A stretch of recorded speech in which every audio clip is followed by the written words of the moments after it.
Alright, welcome back to another Art of War 3 replay. I'm your host, John Cena, and today we're going to be doing a clan versus clan 2v2 battle. I'm going to be the green player, and my ally is going to be Kinezul. He will be the blue player. We're going to be facing him off against two resistance players from the TRUM-LUU-DAAN clan. Let's go ahead and get into it.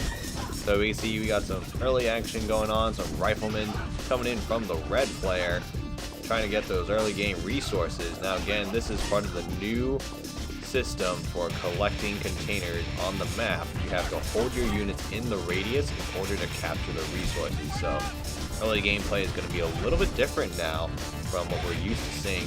Here's a coyote in the corner. It's going to finish off my assault there. Meanwhile, we got some infantry moving in around the base for Kinezul. I've got 5 supply centers down. I'm going to be upgrading my shipyard to level 2 so I can get some Vikings out, and I'm going for HQ 3. Meanwhile, I've got some deltas out as well, just so I can get those resources on the water. And I'm going to go ahead and tech up right now. Looks like we got a little bit of early combat here happening between Kinezul's delta and the red player's Cayman. We got another Cayman kind of scouting the area here, but there's no resources in this area, so my deltas will be able to clean up this Cayman. It's got no other support. So meanwhile, we got some riflemen and infantry continue to move around the map and scout. Kinezul's trying to move into the corner. We can see there's 3 resource containers there and a triple triangle, so we know that that was a location for a large container drop. So just continuing to upgrade here. I send a message to Kinezul. I ask him whether he would prefer that I go for Vikings or for Vertex in order to support him. Between the two of us, Kinezul has stronger Vikings, so he's going to go for the primary attack on the water, and I'm going to try and support him with some Vikings and likely an air build. So I'm going to go ahead and drop down an Avia factory. I'm going to upgrade that in a little bit to get some Vertex out. But you can see that Kinezul is dropping some buildings down just for security, just to make sure he doesn't get rushed. So meanwhile, this coyote's just in the back of my base, dealing a little bit of damage to my supply center here. I'm going to go ahead and drop down a construction yard just so I can get a little extra space for base deployment. Meanwhile, that coyote from the yellow player is making its way over to Kinezul's base. Kinezul is just now upgrading to HQ 3, so a little bit behind on the base development piece, but Kinezul also has more defensive structures. We've got 2 rocket towers and 2 bunkers for Kinezul. That is plenty enough to take care of that one coyote. So we see here, first alligator from the red player and a dragonfly. So currently suspecting now that red may be going for an alligator dragonfly combo. It's a very common combination from resistance players. You might also potentially see some hawks in play depending on what the red player decides to go for. So you can see here, I'm just starting to produce my first Vertex, and I've got a delta over here to scout the yellow player. Let's see what yellow's got. Looks like we've got 3 sniper towers, so plenty of security to prevent scouting.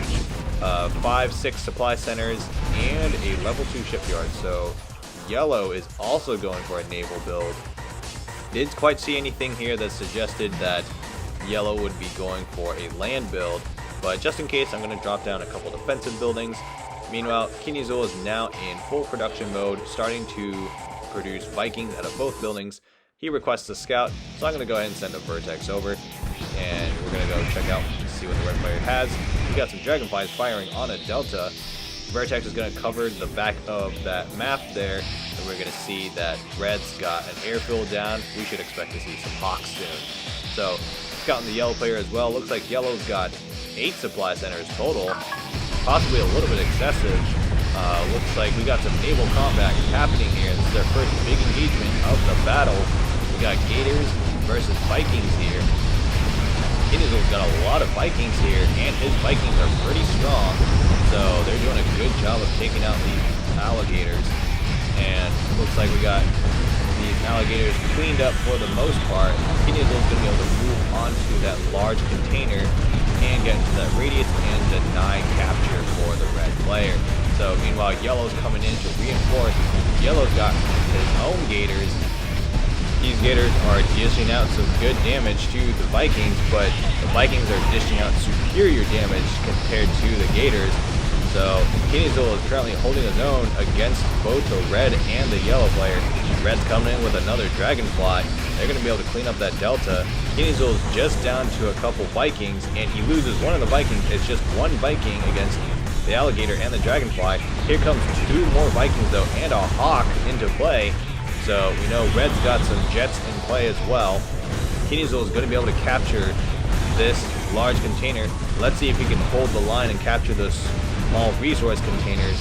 And he's going to be able to capture those small resource containers. Meanwhile, I brought some Vertex in to shoot down that Hawk. My Vertex is going to go ahead and retreat. There's a lot of anti-air in play with those Gators and the torpedo platforms. And kinezul is now going to retreat his Vikings to fight later in the battle. Meanwhile, I've got double production of Vikings going and Vertex going. I'm currently HQ4 right now. kinezul continuing to produce Vikings. I'm bringing in some Vikings to reinforce as well. We're going to need a little bit of anti-air here to take care of that Dragonfly. So right now, we've got a defensive line set up. But kinezul is actually going to tell me to fall back just so we can reestablish the defensive line closer to those torpedo platforms. I'm going to send my two Vertex over, and we're going to clean up that Dragonfly very nicely, score a hit on an Alligator, and then pull back. So kinezul reorganizing his Vikings. He's going to get his Vikings into a nice big line formation. We like to see those big line formations just to optimize Viking positioning and firepower. I'm going to bring in a couple Vikings to reinforce as well. I got a hammer here engaging a scout. kinezul sends me a message. He tells me to produce aviation and is requesting that I go for a mix of Vertex and Cyclones. So I'm actually going to start to shift my build here. A couple Hawks coming in from the red player, scouting my base a little bit here before retreating. I'm going to go for a scramble here with my Vertex to see if I can get that Hawk.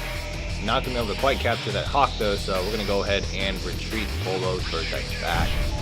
Meanwhile, second big naval engagement of the battle is unfolding here. It's Vikings against Gators. We got a Dragonfly coming in to help out, but kinezul's got a lot of Vikings produced now. Let's see if the resistance players can hold the line. These Gators are taking some heavy damage from the Vikings. I'm going to bring in my Vikings to reinforce as well.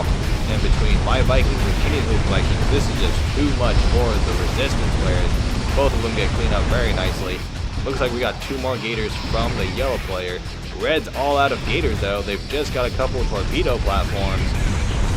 And Red's in trouble. Looks like we're closing in onto Red's naval production. If Red loses those naval shipyards, they're going to be at a huge disadvantage. Gators are coming in from the yellow player. Big hit scored on the Gator.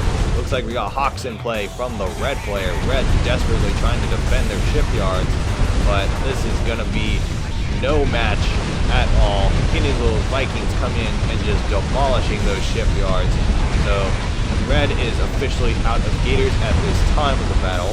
Hawks are continuing to try and thin out the Vikings, but it is not going to be enough. kinezul has reached Red's base and is going to just open fire and lay waste onto Red. My Vertex is going to score a nice hit on those Hawks. We're going to take down one Hawk. We're going to take down two Hawks. I'm going to lose a Vertex in the process. One of those Hawks runs out of fuel, and it gets sniped off the airfield. Vertex are going to pull back now, and now kinezul is free to continue to rain fire onto the red player's base. Red's got a Dragonfly trying to rain fire on the Vikings, but it is just not going to be enough. Headquarters is going to go down, and we can see that at this point the red player is low power. They have one Hawk left, but it doesn't look like they're trying to scramble the Hawk to do anything. So it looks like Red's pretty much out of the game at this point. My Vertex come back in. We're going to go ahead and snipe that Dragonfly, and we're going to dish out some damage here. Let's see if we can take out that Hawk on the airfield as well. So my Vertex are going to come back around, and we're going to be able to score some hits on the Hawk and clean it up on the airfield. So now we can see that Red's base is pretty much demolished. They are low power, and they don't have a headquarters. kinezul, meanwhile, moving on to the yellow player's base, and we can see that the yellow player has one torpedo platform. That is not going to be enough to hold off these Vikings. kinezul's got a lot of Vikings descending on the yellow player, and this is going to be no problem for kinezul. He's going to be able to clean up that torpedo platform. And we can see here that there are 3 naval shipyards. So looks like the yellow player was possibly going to go for an HQ4 build for mass gators, but that is not going to be the case today. They were not able to get there before kinezul could finish the shipyards off. So now yellow has lost naval control, and kinezul is going to be able to move those Vikings towards the shore. I'm going to go ahead and take out that coyote there with my vertex. I've got 7 vertex in that group there. kinezul's got 6 Vikings at the shore. My vertex come in, they're going to smash that anti-air tower. That is no problem at all. And we're going to smash the other anti-air tower. And now yellow is pretty much defenseless at this point, other than their 4 sniper towers. But 4 sniper towers is just not going to cut it against this many Vikings and vertex. So at this point in the battle, we're just continuing to whittle down yellow's base and just keeping an eye on red's base just to see if they attempt any kind of rebuild. kinezul is currently in the process of building a ground army to send over to red's base just so they can clean up the rest of red's base. You can see that yellow still got some power, but they're slowly losing a lot of their infrastructure. Those sniper towers continuing to dish out a little bit of damage onto the Vikings, but again, it is not going to be enough. One of those sniper towers is going to lose power, and vertex are going to come back in and clean up another sniper tower, and it's pretty much good game at this point. The red player has been fully cleaned up by kinezul's small ground army consisting of hammers and a little bit of infantry, and that is pretty much the end of this battle. Hope you all enjoyed this battle. It's a relatively short one, but pretty action-packed overall. It's fun to get a little naval and vertex action in, and we will see you in the next battle.